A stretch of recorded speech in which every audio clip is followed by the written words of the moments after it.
Hey, welcome back. All right. This week we're going to talk about that big old holy war that's going on inside of Midjourney. People are really passionate and seem to be a little divided, and I'm going to throw my 2 cents into it and hopefully stir up the hornet's nest. No, not going to do that. Would I do that? Yeah, I would do that. Anyway, besides that, I missed last week because, well, one, my furnace blew and it's cold as heck up here in New England. And two, I've been redesigning the branding for this season's YouTube channel. Anyway, check it out. You'll see it in the thumbnail. Go over to Discord, check out the thumbnail library. Anyway, let's get into it. All right. So what is this big war that's going on in Midjourney? I see it a lot. I see comments on my videos. I see it over in Discord. And it's the way I'm going to describe it is it's control versus collaboration. On the control side, it's artists want the ultimate control all the way down to the last pixel. And that's, what we've had when we've manually worked within Photoshop and image editors and stuff. That's what we want out of AI. And then on the other side, we have collaboration, where it's 50-50 explorative type of journey with Midjourney. And, the AI is interpreting and also taking it to the next level and being very predictive with where we're going. So that is the big debate right now. And I want to get into both sides of it and I kind of have an idea of where we're going and how this is going to play out. All right, so the first side we're going to look at is control. And this comes from usually production and working artists, and we need to have control down to the last pixel on the page. What we want is AI to execute our exact commands, and be it if this is a command via word prompt or some type of other interesting input that AI is, like Painterly or something. We want it to be very precise on executing what we're asking for. And we need it to be as smart as us to do that. The problem with control is if the artist lacks in motor skills or knowledge or something like that, the AI really isn't filling in those gaps because it's just executing on what the artist is asking for. With control, what we want is, possibly AI to, let's just say, hey, I imagine a muscle car in a field, and Midjourney spits out a muscle car in a field, and that car is a Camaro. And you're like, well, I really want a 67 Mustang. Adjust it. And what we would want is Midjourney to look at that and say, okay, let me fix that. And it keeps everything in the image, except now we have a 67 Mustang instead of a 69 Camaro. Actually, I think I like Camaro better. Sidebar. And so that's kind of it. Like, it's not just a big picture. The idea is we create this big picture with AI, and then we start nitpicking and pushing AI's ideas out and like fix this, fix that, without changing the whole thing, not without starting from over, and it understands. And so that's kind of where I'm at. This the control side of this argument would be that it may take more artistic motor skills, drawing techniques and things like that, as input devices, maybe more artistic knowledge. That's why we're out on YouTube. We're gaining knowledge, and, Midjourney or whatever generator is not filling those in. You really have to answer those questions. One of the benefits of having more control and having the artist build this is it gives a cleaner intellectual property. And the more work an artist puts into it, the easier it is for courts and the legal system to say, hey, you own the copyright. That's clear. You put the work in. It's your idea. You just used AI as a tool to get you that image. Fine. Copyright, bam, book it, you're making millions. The other thing is I think those of us that come from a professional artist background, we know the horrors we get with horrors with clients. And believe me, you'll have 15 minutes to a deadline and you'll get this note. Hey, I was thinking, could you change this? And the client will think it's some insignificant detail, but it really is foundational and puts you back at ground zero and you're starting over and there goes your weekend. We want control from AI to save us from those situations. We want to be able to basically regain, like, hey, oh my God, I can't handle redoing this whole thing. AI, fix it.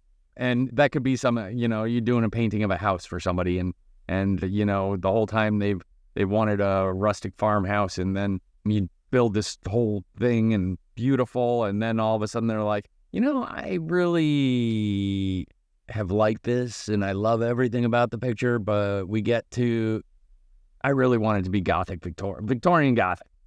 And you're like, oh my God, that's just an extreme example. But anyway, the other thing control gives us is a consistency through a series of different images. Like, that's control. That's the control we're looking for, is being able to, have the same character, so we can do a graphic novel or comic book or a series of paintings and it's the same person. It's the same character. We know it's spot on. So that is the control side of the argument. All right. And the other side of the coin is collaboration. This is how we're working right now. We're collaborating with, let's just say, Midjourney. And I believe this is how Midjourney wants us to work. AI collaboration, it presents us with fresh perspectives and helps artists overcome creative blocks and things like that. It just gives us a lot of options. And we're negotiating with Midjourney to come up with an image that Midjourney can happily create, and an image that, hey, I didn't know I was going here, but this is really cool and I love it and it's my idea. It's more of it's not my idea from the beginning, but this is the journey I went on and created this image, and it creates the full image. Right, flat, that's it. This is it. We're not putting anything else in. We're not rendering out to ZDev. We're not creating it so that you can further manipulate it. It's kind of what it is. On this situation, Midjourney has a significant input into the outcome of the image. And you may ask for a very specific style, and Midjourney's like, well, I'm not really 100% going to go to that style. And I deal with styles all the time. And Midjourney's like, yeah, I think that style's a little bit, I think you'll deal with this one just as much. And this one's easier for me to understand. Like, you run into things like that. This requires us working like this unless you're just, well, let's say, to successfully work like this, I would say you need a good art history education.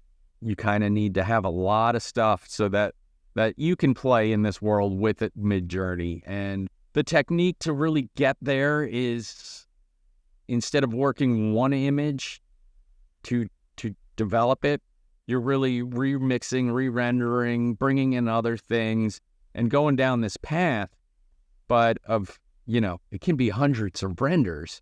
And you're going down this path, remixing and directing and tweaking the prompt and all that. But when you get to the end of the path of where you are at the end of the day and you've run 100 renders, you can't say, okay, I like kind of where we're going, but I want to take this element from step 50 and kind of bring it back in there. Doesn't work that way. It's a destructive workflow. So where you are is where you are, and that's kind of it. Yes, and there's a way to tweak it and things like that, but it's always a negotiation with Midjourney. This technique is great for concept exploration. You're trying to come up with a concept, and you want to have lots of variation and just kind of throw whatever you can at it and see what sticks. Fantastic. This is how it is. You're collaborating.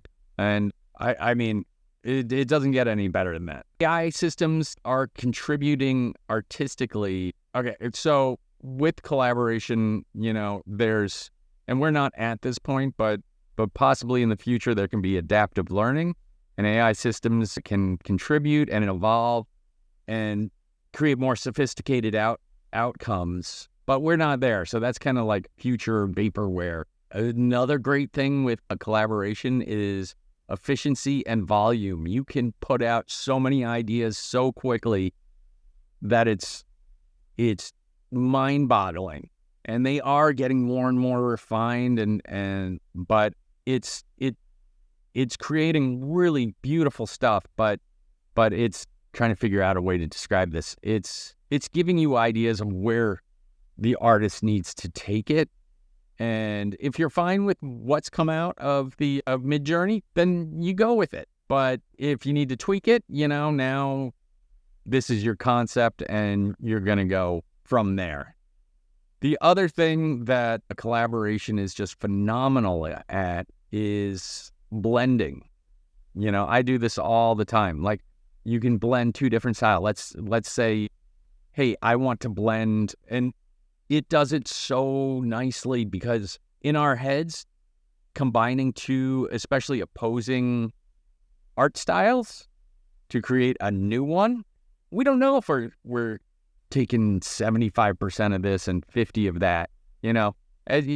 Just imagine combining like courtroom sketching style with Gothic Victorian and Impressionism or something cleaner. Or throw in a couple more styles. AI is fantastic about that. It can really combine two different artistic languages in a brilliant way, and that is why I love AI.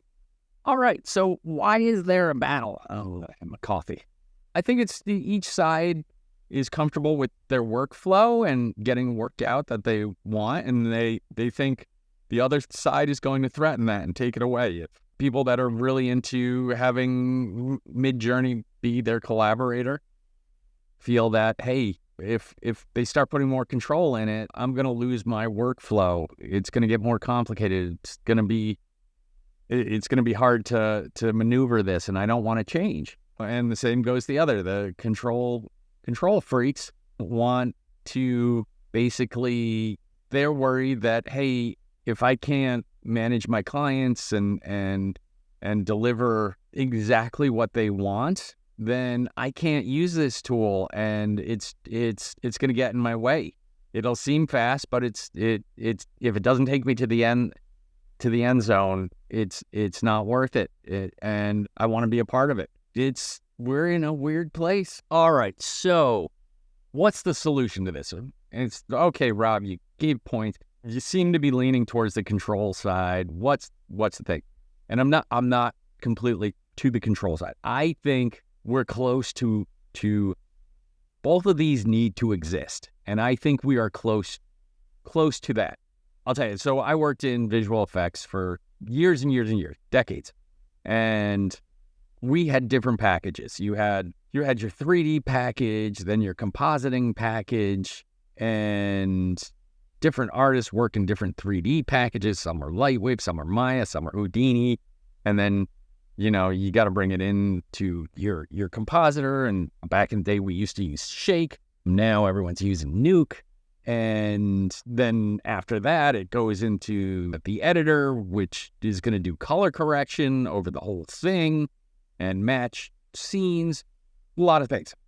There have been times, and I've seen it a few times, I don't know if it's fixed now, but where programmers, the engineers are like, well, why do we need all these different packages? Why don't we just have the 3D package rendering into the compositor? And that way the layers are already set up. Things are already lined up. We're going to be able to fix things right away. And you'll go from 3D, you'll just be bumping directly into the compositor where you're dealing with the 2D images. And then we spit out movies and movie files, and those will go on to the editor, and he can do color correction and things like that. Great in theory, but it never worked. I mean, and I saw it attempted at a couple of different studios, a lot of proprietary tools. There are some amazing proprietary tools that never hit the free market. I'm just telling you. Anyway, so they would try and combine all these stages under one program, and it just never worked. It made the artist, looking in 10 different ways. It made the workflow very confusing, and it actually didn't simplify it, which is intended. It actually made it more confusing because there were more options when you have these delineated stages. And, some people may argue with me and be like, Houdini was great. We used that compositor. No, I disagree. But maybe you made it work, and that's fine. But that's my example. Is what I think is, I think the collaboration is going to come from programs like Midjourney, and this is where we're going to collab. Midjourney, Stable Diffusion, Leonardo. This is where we're going to collaborate and work our images out and get them. Then the control is going to be after that. And the control is going to happen in programs like Photoshop. And I believe I really believe every tool in Photoshop is going to be enhanced by AI. I think that's where we're headed. It's within a few years, everything will be AI. Even, you're going to be drawing curves, and it's going to be enhanced by AI. And it's going to be these very precise tasks and that they're not going to need massive models to hey, I want to write calligraphy. Let's look at it like this. Like, hey, Photoshop, I want to write calligraphy in this Gothic style, but I want to do it. I want to be the one writing, and I want, as I'm going, AI to be correcting it and fixing it and giving me a unique look. And that's where it's going to be that control. But it's not going to take a huge model to do that. It's going to be very precise. Like, oh, that's the model for, I wish I knew some calligraphy styles, but I don't. I'm drawing a blank. Anyway, it's going to be something along those lines. And, we're also going to be in Photoshop, and we're going to be like, hey, I want above this, I want an adjustment layer for 400 film to make it look like that. And it's going to put in a layer above it. Perfect. That's going to an adjustment layer for it. And so how we're going to have applications that are going to be enhanced with AI, like Photoshop, that are going to happen after the image creation, after the collaboration. We're going to collaborate. We're going to make it like this. And then we're going to go to our control program. And I'm going to say Photoshop is that control program. They're both going to be AI generating things. They're just going to do different things. This one's going to be for editing. This one's going to be for creation. Both sides are going to have, Midjourney's going to have to, hey, maybe when we're creating images, Midjourney can start baking in a Z-depth map. So we can have volume in our images and do different effects in post. And on Adobe's side, on Photoshop side, what are we going to need? Well, they need to catch up with Midjourney for image quality. Nobody has. I'm sorry. I've seen DALL-E. I've seen them all, and they're great. I love what they do, but for image quality, Midjourney's king right now, by far. It's by far. It's out there. And I know Stable Diffusion and all this. I know. Don't get mad at me. I'm going to start another war. But anyway, so that's what it's. There's going to be a different workflow, and we're almost there, to be honest. Like, when I was thinking about control versus this, like, and all these arguments, it seems we are much closer to having these two worlds talk than we think we are. And I love it. And, I'm really looking forward to Photoshop. Like, hey, maybe, maybe like, hey, write a prompt. Like there'll just be a prompt window and it's not going to be a selection and be like, hey, Photoshop, can you give me an adjustment layer that'll give me just the contrast from Kodachrome for this image? Not the color, just the contrast. And, it will understand that. But I think we're close, and I think we need to stop arguing about it. And I know people get mad at me. I get a lot of heat about it. I'm like, oh, we don't need more control. If we have more control, that I really like that Midjourney is giving me. And I love that you love that. It's great. And I see that. I ask for control because, hey, I want to take the image to a different place.